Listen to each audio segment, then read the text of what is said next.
Assalamualaikum warahmatullahi wabarakatuh. Alhamdulillahillazi arsala rasulahu bil huda wa dinil haqq liyuzhirahu 'ala ad-dini kullihi wa kafa billahi shahidan. Asyhadu an la ilaha illallah wahdahu la syarikalah. Asyhadu anna Muhammadan abduhu wa rasuluh sallallahu alaihi wasallam.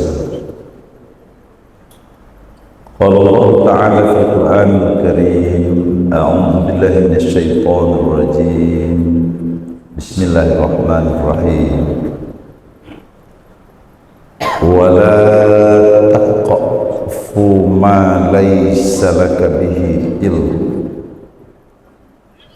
Inna sab'a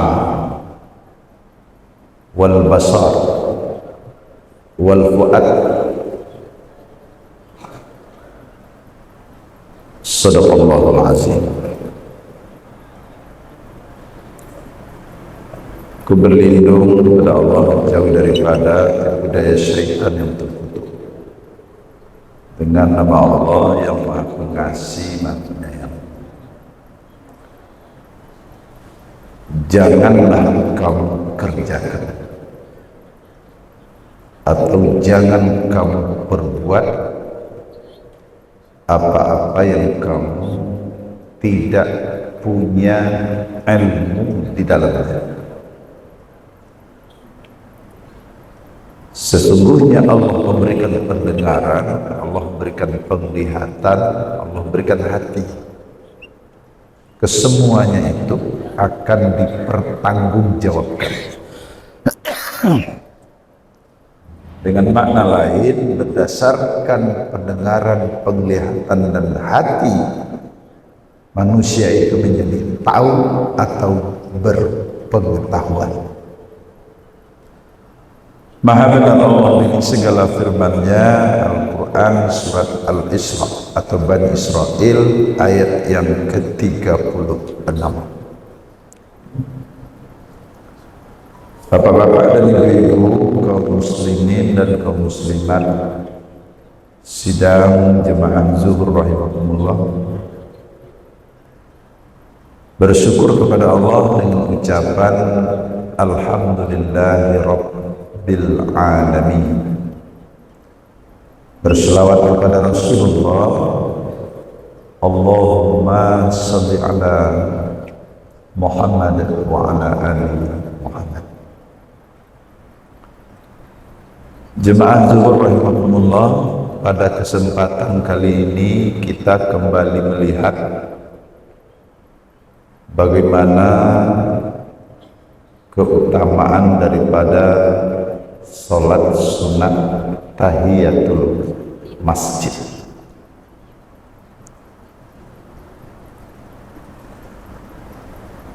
Salat sunat tahiyatul masjid dalam hadis Rasulullah SAW menyatakan, sekali-kali jangan kamu duduk di masjid sebelum tahiyatul masjid.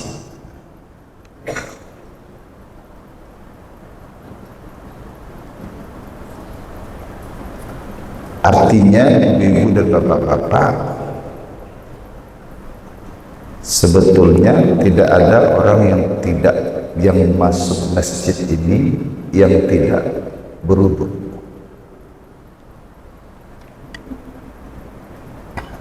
Kenapa? Perintah pertama untuk masuk masjid itu adalah sekali-kali jangan kamu duduk di masjid sebelum tahiyatul masjid. Hukumnya sunat, tapi ternyata tahiyatul masjid salah satu salat sunat yang tak pernah ditinggalkan Nabi. Kalau tak pernah ditinggalkan Nabi, artinya sunnah Nabi. Kalau sunnah Nabi prinsipnya adalah wajib.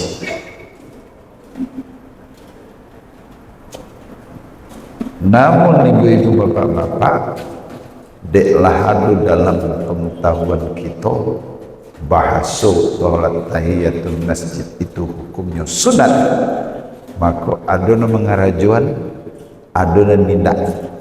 Sebab sunat itu adalah dikerjakan berpahala, ditinggalkan tidak berdosa. Inilah bertambah lecik lagi. Sunat itu adalah dikerjakan berpahala, ditinggalkan rugi.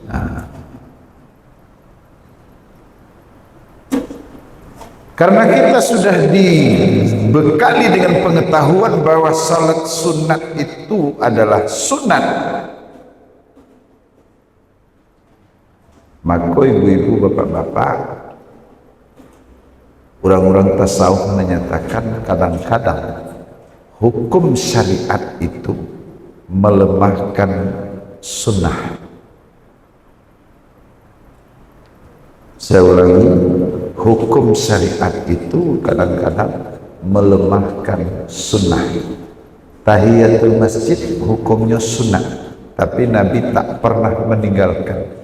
Artinya sunnah Nabi. Sementara ada yang mengerjakan, ada yang tidak.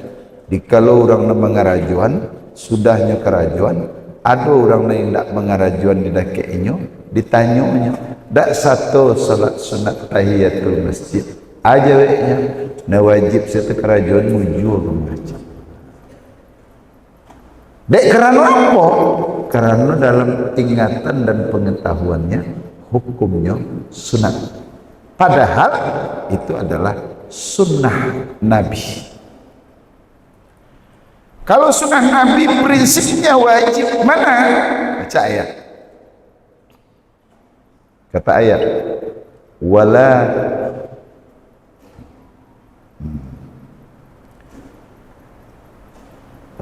ayat di dalam surat Al-Ahzab ayat 36. Wa ma kana lil mu'minin wala mu'minatin iza qadallahu wa rasuluhu amran ay yakuna lahumul khiyaratu min amrihim wa man ya'sillaha wa rasulahu faqad dhalla dhalalan mubina. Kata Allah, tidak pantas dikatakan seorang mukmin laki-laki dan tidak pantas dikatakan seorang mukmin perempuan. Siapa mereka? Apabila Allah dan Rasul telah menetapkan satu ketetapan, maka mereka tidak lagi bisa memilih menurut akal pemikiran mereka. Barang siapa yang mengingkari Allah dan Rasulnya, faqad dhalla dhalalan mubina, maka mereka itu sesat yang sesat-sesatnya. Satu. Yang kedua, ternyata ibu bapak kita dilarang untuk melakukan sholat-sholat sunat bila satu, matahari terbit sebelum duha. Kedua, kita dilarang melakukan sholat-sholat sunat kapan? Seketika matahari di tengah-tengah, kecil orang awak tengari tagak atau tengari tapek. Tiga, kita dilarang untuk melakukan sholat-sholat sunat bila seketika matahari mau terbenam menjelang maghrib. Tiga tempat kita dilarang untuk melakukan salat-salat sunat: matahari terbit, matahari di tengah-tengah, matahari mau terbenam. Dilarang melakukan salat-salat sunat tahiyatul masjid kecuali tahiyatul masjid. Ini utamanya. Jadi ibu-ibu, bapak-bapak, tidak ada larangannya kapan saja dilaksanakan salat tahiyatul masjid. Nah, diantaranya. Kemudian ibu-ibu, bapak-bapak, bang kesetiko hari Jumat, kita bapak-bapak ada yang terlambat. Tanya toh, kita masuk musaji, muazin sedang berkumandang, khatib jahliyati mimbar. Kita nanti langsung tahiyatul masjid atau kita menjawab azan? Jawabannya adalah kita langsung tahiyatul masjid. Bang itu karena ibu-ibu, bapak-bapak, khutbah itu adalah bahagian daripada sholat Jumat. Ma dasarnya Ustaz? Dasarnya adalah tidak sah Jumat seseorang kalau tidak pakai khutbah. Jadi jemaah banyak sudah itu khatib tidak ada tu biasa sembahyang Jumat 2 rakaat, tidak sah. Kapan sahnya Jumat itu? Diawali dengan khutbah Jumat. Sementara ibu-ibu, bapak-bapak, kita banyak dan sering melihat kalau hari Jumat terjalai bapak-bapak sebahagian terlambat, khatib sudah di atas mimbar, azan sudah mengkumandang, hanya jawe lu azan dulu.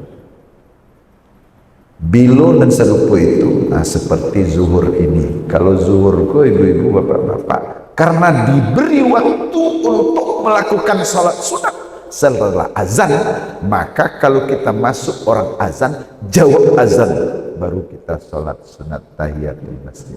Karena waktunya diberikan.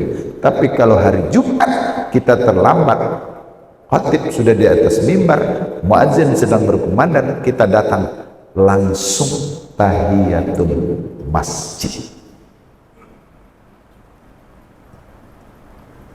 Para jemaah, ini diantaranya. Lalu ibu-ibu, bapak-bapak, kalau seandainya kuranglah kakamat lai kita kajaannya, jangan sekali-kali kita melalaikan untuk berjamaah. Mohon maaf kalau ada sembahyang sunat serakaat, sudah itu orang kamat, mungkin kita akan terlambat untuk berjamaah, putuskan sholat itu. Jangan sampai lalaikan sholat berjamaah karena mengejar yang sunnah. Moga-moga ada manfaat. Assalamualaikum warahmatullahi wabarakatuh.